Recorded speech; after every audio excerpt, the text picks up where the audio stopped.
Ito na yun, sasabihin ko na, finally, makakapagsalita na ako. Kaya nga sabi nung kaibigan ko kanila, finally, makakapagsalita ka na. Siyempre, finally ho, kasi nung una talagang hindi ako makapagsalita.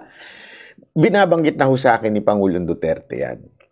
Na di umano, ito si Marcos. Oy, di po ako nagsabi, Marcos, baka akong targetin mo dyan. Hindi ako nagsabi si Pangulong Duterte. Binabanggit na po sa akin ni Pangulong Duterte yan. Nung panahon pa ng kampanya.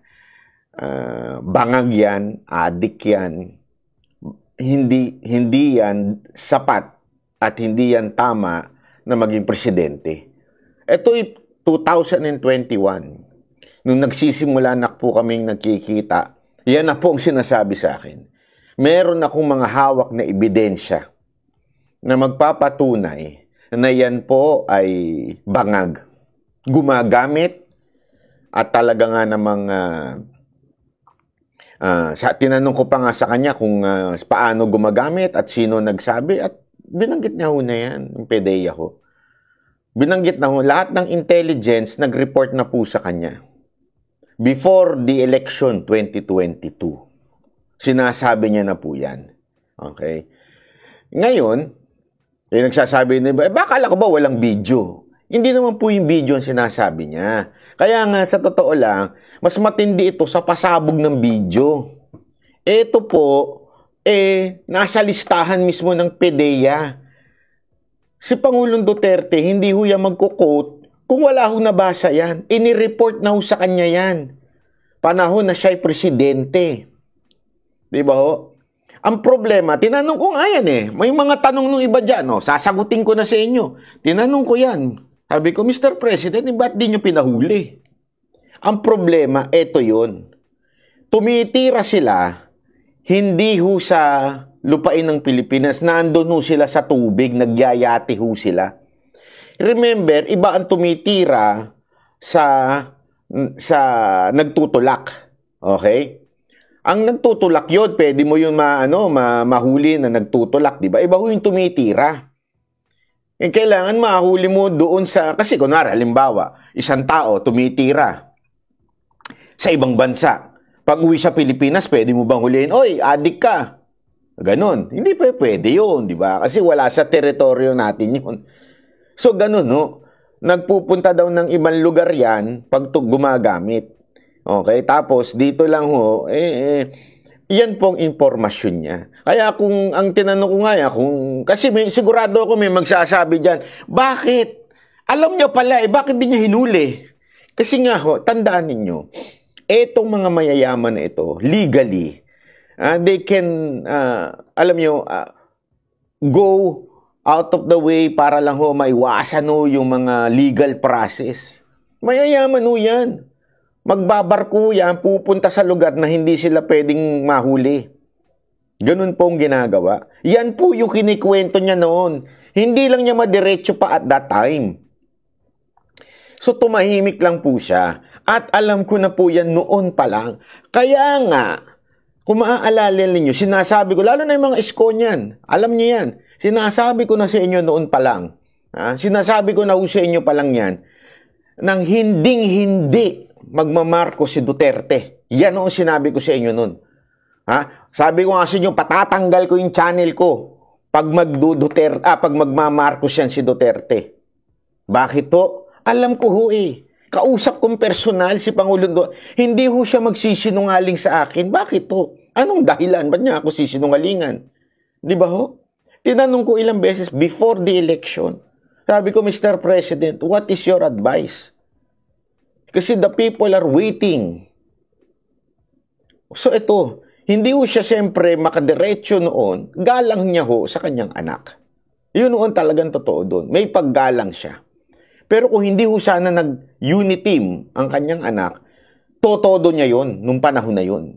Kaya lang pumreno lang siya. Kung may pagkakataon lang, sabi niya nga kung yung mga huling mga usapan namin, sabi niya kung alam mo yun, there is no major. Kasi addict lang naman Yun lang naman na sinasabi niya Hindi naman niya sinasabing nagtutulak. Wala naman sinasabing niya. Addict lang naman. Bangag lang naman. Diba? Ibig sabihin, he's still giving chance na dito na magbago. Hinahayaan niya muna. Binibigyan niya ng... Alam niyo, si Pangulong Duterte, hindi naman po yan diktador katulad ni Romualdez. Binibigyan niya ng pagkakataon si Pangulong Marcos na magbago. Ang problema, dahil nga ho dito kay Romualdez na pinababayaan ng Pangulo, na pwede naman niya talagang sitahin at sabihin, tigin niyo yung pinagagawa niyo. Kasi ngayon, iba na usapan. Ngayon, tama yung sinabi ni Pulong, ni Baste, sabi niya. Ikaw, Romualdez, ang sumisira sa Uniteam. Di ba? Ikaw ang gumugulo sa bayan natin. Ikaw, Romualdez, animal ka. Dagdag na lang po yung sinasabi ko na animal, pero totoo, tama yung sinasabi niya. Ikaw, Romualdez, ang nanggugulo sa bayan natin.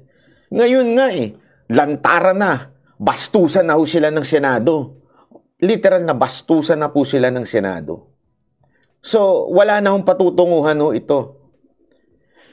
Alam nyo, nung huling Banateros meeting with PRRD, sa totoo lang, sabi niya sa amin, ito, sinabi niya sa amin to, sa tamang panahon, sasabihin ko ito. Ito yung words niya, sabi niya, sa tamang panahon, sasabihin ko ito. Ano to? Meron tayong